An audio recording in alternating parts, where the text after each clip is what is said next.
Y además con un tema que me parece muy importante porque no se lo visibiliza y donde se vinculan dos temas. Por un lado, personas con hipertensión y por otro, el consumo de ansiolíticos, que creo que es un tema de salud pública bastante complejo.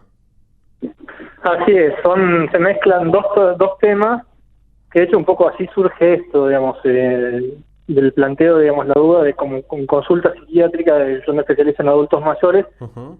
la cantidad de personas que reciben este tipo de medicamentos sabiendo que en realidad son medicamentos que no se aconsejan en personas mayores porque justamente sus efectos adversos, que se puedan a cualquier edad, son mucho más relevantes en personas después de los 60 años, ya que se asocian a caídas, a problemas del equilibrio, motores, accidentes y también a la mayor posibilidad de desarrollar deterioro cognitivo. Perfecto. Le encuadremos y le definamos un poco, porque yo y vos estamos, vos y yo estamos hablando, perdón, de ansiolíticos y tal vez para la gente que nos escucha no es muy común la palabra o no entiende, no llega a ver específicamente qué es un ansiolítico.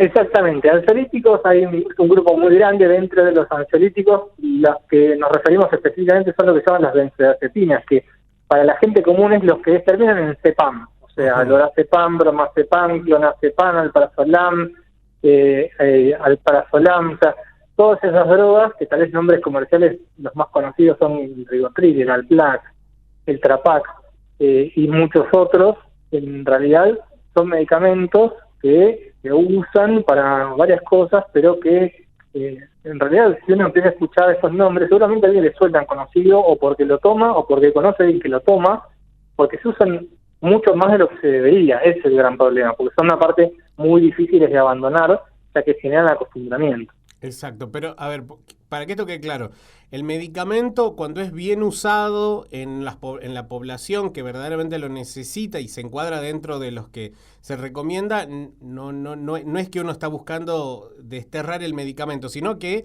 hay contextos en los cuales no sería recomendable.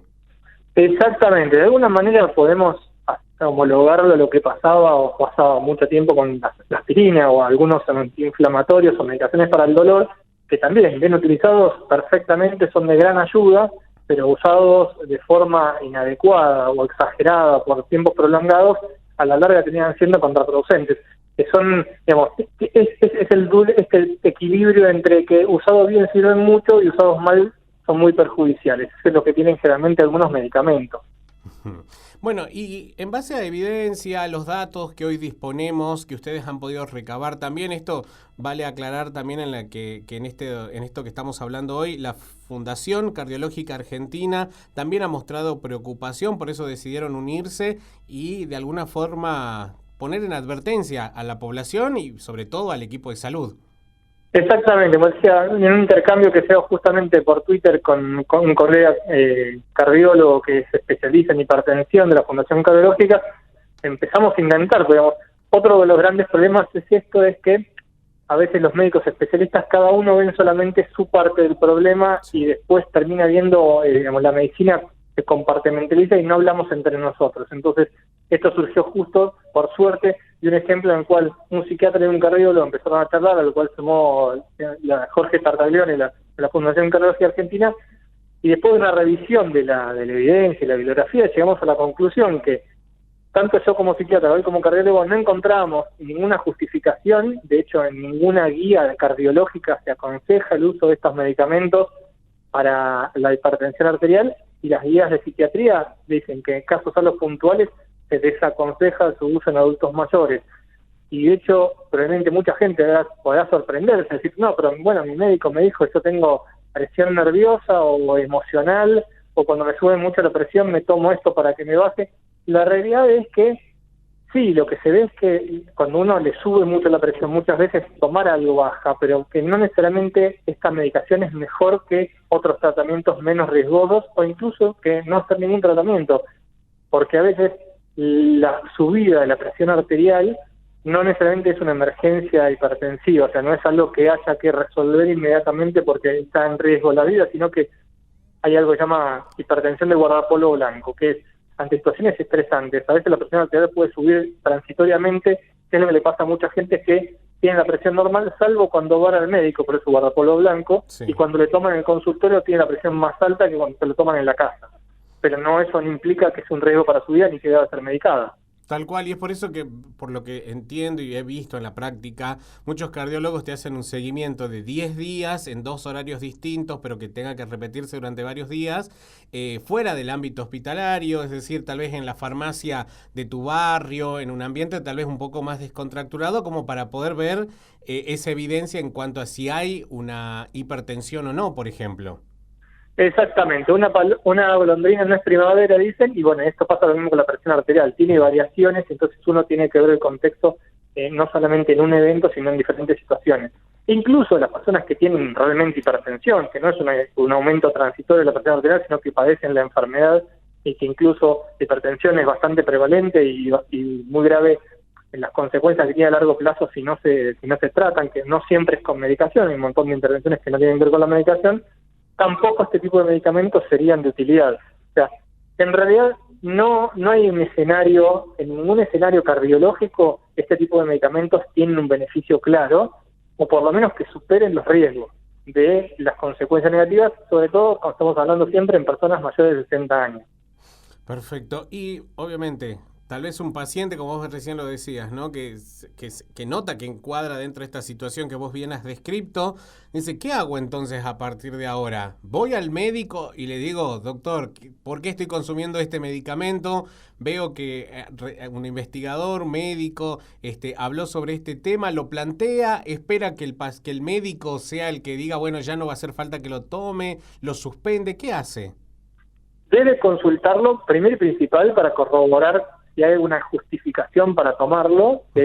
Obviamente muchas personas lo que les pasa a veces es que alguien alguna vez se lo dio y después quedó la medicación. O sea, hay algo que los médicos debemos mejorar y que en general lo hacen muy bien los médicos de familia, que es la desprescripción. O sea, revisar cada tanto los medicamentos que toma alguien y chequear realmente si los necesita seguir tomando. O sea, los médicos debemos ser tan buenos agregando medicación como sacándola. Pero, y esto es una advertencia para que nadie lo haga por su cuenta, como aclaré muy bien, esto puede generar acostumbramiento. ¿Qué quiere decir esto? Que si alguien dice, no, esta medicación me escuché en la radio que me hace mal, y la deja, probablemente sea más peligroso a que la siga tomando. O sea, el escenario de suspenderla abruptamente puede generar un montón de consecuencias negativas y la persona la puede pasar bastante mal, y no solamente pasarla mal, sino que eso puede tener un impacto negativo en su salud, por lo cual que nadie tome la decisión de suspender la medicación de golpe.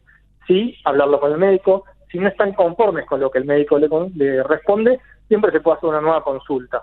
Pero, digamos, la suspensión de la medicación depende de las personas, qué dosis toman, hace cuánto tiempo la toman, puede tomar bastante tiempo, de semanas o meses, hasta dejar del todo la medicación.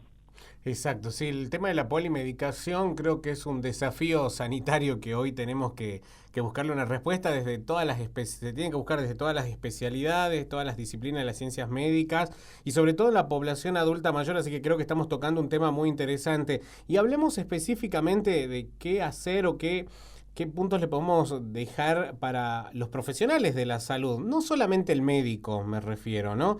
Sino también a profesionales de otras disciplinas, incluso los del primer nivel de atención que se dan cuenta de estos escenarios. ¿Qué pueden hacer? ¿Cómo pueden también colaborar para poder llevar al paciente y al equipo de salud a la mejor decisión para ese caso? Yo creo que hay dos cuestiones que son claves. Una, como la que mencioné, digamos, todo esto nace a partir de la comunicación interdisciplinaria. O sea que no podemos trabajar cada uno por su cuenta, sino que trabajar como equipo, como un equipo integrado alrededor del paciente. Y si surge una duda sobre lo que sucede con el paciente en otra área, no es desentenderse. O sea, el compromiso es con la persona, con el paciente y no con los colegas. Entonces, uno no tiene que tener ningún tipo de temor en consultar o interrogar o poner en duda algo, en el buen sentido de la palabra, digamos. Poner en duda no quiere decir pelearse. Y la otra cuestión tiene que ver con lo que es digamos, hacia donde apuntamos la medicina moderna, que es las decisiones compartidas. Aparte de plantearlo desde vista profesional, hablarlo con los colegas, esto también hay que charlarlo con los pacientes. ¿Por qué? Porque a la larga la salud es del paciente, no es nuestra. Nosotros somos consultores, asesores, acompañamos a tomar decisiones, ofrecemos nuestro conocimiento, pero todo eso no es un modo paternalista, o sea, no es que yo voy a contactarme con el psiquiatra, con el cardiólogo y tomamos la decisión y el paciente solamente lo va a obedecernos, sino que tenemos que informar, charlar por qué esto sucede, cuáles son las cosas. Y eso también implica un respeto por los derechos del paciente y también una cuestión de humildad de aceptar que nosotros los médicos también nos equivocamos o tomamos decisiones que creíamos correctas en un momento y pueden dejar de hacerlas en otro momento. Sí, y también creo que otro desafío que se tiene en términos generales es poder siempre revisar, ¿no? Lo que uno muchas veces toma como el gold estándar y demás, siempre ir viendo qué evidencias va surgiendo, porque bueno, todo esto se vuelve a revisar constantemente, aparece nueva evidencia y lo que en un momento puede ser muy bueno y parecería ser la solución a muchos temas de salud, muchas veces después se puede ver de que no, entonces siempre también ir y volver constantemente en la evidencia, en la bibliografía que hoy está disponible. Sí, de hecho con algo porque hay puntos tal vez de la medicina que no son tan claros, pero en este caso es bastante claro, ninguna guía lo recomiendo. O sea, esto es una práctica que en realidad no tiene ningún tipo de respaldo, es más un hábito dentro de la comunidad médica que una realidad desde bajados de la ciencia. Entonces, ajustar a nuestras prácticas a la evidencia es fundamental y volvemos también a un punto clave que es de la medicina centrada en el paciente y de que es importante que digamos, la tuparización del paciente, o sea, cada uno tira para su lado y no perder de vista que uno cuando está enfrente de una persona tiene que verla como una persona completa. Entonces, también un poco ese rol, como mencionaba antes, los que son mejores en esto son los médicos de familia, los médicos de cabecera, quienes ven todo el espectro de cuestiones que le acontecen a un paciente. Un poco volver a eso también, a esa perspectiva más humana de la medicina, o sea, evidencia y una perspectiva más humana. Yo creo que esa es la combinación ideal que nos va a permitir ofrecer a las personas una mejor atención médica.